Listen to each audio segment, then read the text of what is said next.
Alors, merci à vous. Vous savez que le contexte du premier semestre 2025 a été marqué non seulement par des actes de terrorisme et des actes de criminalité, mais aussi des actions de menées subversives de nature à déstabiliser l'État, mais également à viser des détériorations du climat social. Donc, au titre des actions prioritaires inscrites dans notre contrat d'objectif de 2025, nous avons pu mener un certain nombre d'activités dont le taux moyen s'élève à 58,18%.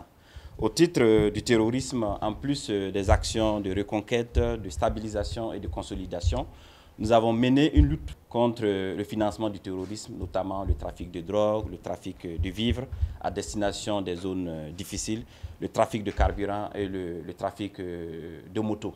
Donc vous avez pu suivre les éléments à travers les médias. Et cela également, c'est pour pouvoir impacter la lutte sur le terrain. En matière de criminalité urbaine, alors nous avons poursuivi l'opérationnalisation du décret portant répartition des zones de compétences entre la police nationale et la gendarmerie nationale. Et actuellement, nous sommes à une quarantaine de localités dédoublonnées. C'est-à-dire que des localités désormais qui sont exclusivement à compétence soit police, soit gendarmerie. Et cela nous permet de mieux évaluer les structures et de mettre chaque structure devant ses responsabilités. Alors, toujours en matière de criminalité urbaine, vous avez aussi remarqué que nous avons renforcé la sécurité dans certains centres urbains, notamment quand vous prenez la ville de Ouagadougou. Nous avons pu lancer le concept S247, qui est en fait un arrimage entre les unités sur le terrain et la vidéo de protection, et ce pour pouvoir renforcer davantage la sécurité au niveau des centres urbains. Alors, pour ce qui concerne également les menaces informationnelles, nous avons pu lancer également la plateforme Alerte BCLCC, qui est une plateforme qui facilite l'accès des services de la BCLCC, mais également permet aux citoyens de dénoncer toutes sortes de comportements les comportements de nature de menaces informationnelles. Donc à ce niveau, nous avons des bons résultats, et les dénonciations se poursuivent et la BCLCC ne fait que monter en capacité en matière de traitement de ces menaces-là. Alors, il y a également le renforcement en matière de veille sur les réseaux sociaux que nous avons renforcé, notamment TikTok et puis Facebook, parce que vous avez tous suivi que récemment, ces plateformes ont été utilisées à d'autres fins pour pouvoir apporter des préjudices en matière de cohésion sociale. Donc, à ce niveau aussi, nous avons renforcé. Et tout comportement malsain sur ces plateformes font systématiquement l'objet d'interpellations.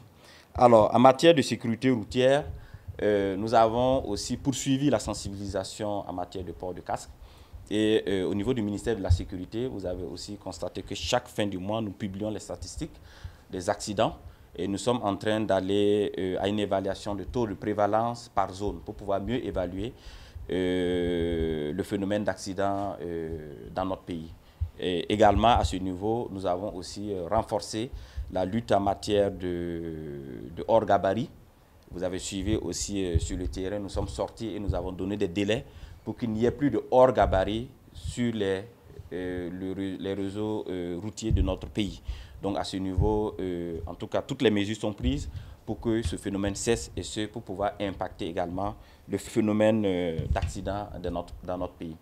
Nous avons aussi pu mettre en place la brigade Labal, qui est une brigade qui est chargée d'instaurer l'ordre et la discipline, et cela aussi fait partie, l'incivisme routier fait partie de l'une de leurs missions. Donc à ce niveau, vous voyez leurs actions, ils sont en phase de montée en capacité. Et nous travaillons à ce que cette brigade également soit implantée dans toutes les localités du Burkina, et ce pour pouvoir instaurer l'ordre et la discipline sur l'ensemble du territoire national.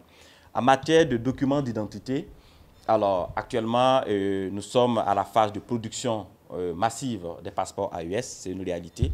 Donc à ce niveau, tous les passeports actuellement produits sont des passeports AES que nous sommes en train de produire, et nous sommes en train d'envisager d'aller à un projet de CNIB avec polycarbonate. Et je pense que d'ici là, nous allons également entamer cette phase, et ce pour pouvoir renforcer la sécurité des documents d'identité de tous les Burkinabés. Alors, vous savez, nous sommes dans un contexte où l'impérialisme ne cesse de nous acculer et nous prenons toutes nos dispositions aussi pour pouvoir contrer cette menace. Alors, nous avons mené durant ce premier semestre des luttes farouches contre les menées subversives. Vous avez dû entendre parler des actions d'interpellation également. Et il faut dire qu'à tout moment, il y a des interpellations pour pouvoir s'assurer que personne ne va mettre fin à cette marche de notre pays, à cette marche de libération totale de notre souveraineté. Donc, à ce niveau, nous avons renforcé les entrées au niveau de notre territoire, notamment en matière d'octroi de visa. Nous sommes très regardants. Nous avons pu développer cette plateforme e-visa où, à partir du Burkina, nous pouvons contrôler l'identité de tous ceux qui entrent sur notre territoire. Ça, c'est déjà un premier pas. Parce qu'avant, les étrangers venaient à la frontière et c'est à partir de la frontière qu'on va chercher à comprendre qui il est. Mais maintenant, nous avons tout le temps pour regarder, pour faire des recherches, pour savoir qui viennent au Burkina Faso et dans quel cadre. Également, vous avez aussi suivi certaines actions sur les réseaux sociaux et rapidement, parfois vous voyez les actions sur les réseaux sociaux et après vous voyez qu'il n'y a plus de suite parce que bien sûr l'État a agi pour pouvoir mettre fin à toute velléité de déstabilisation et à toute velléité de détérioration de la cohésion sociale et de l'unité nationale dans notre pays. Alors nous avons reçu instruction de sensibiliser toujours, de sensibiliser les gens pour que les gens comprennent que le port de casque, c'est déjà pour eux-mêmes, c'est pour leur bien. Et c'est pour cela, vous avez vu qu'à un certain moment, nous avons fait passer des images réelles, des accidents qui ont entraîné vraiment des dégâts humains et matériels. Donc nous avons reçu instruction de poursuivre la sensibilisation. Mais sachez que la sensibilisation, on ne peut pas être éternellement dans la sensibilisation. À un certain moment, on sera obligé, bien sûr, de passer à la répression. Mais pour l'instant, nous sommes à la sensibilisation et après cela, nous allons aussi agir.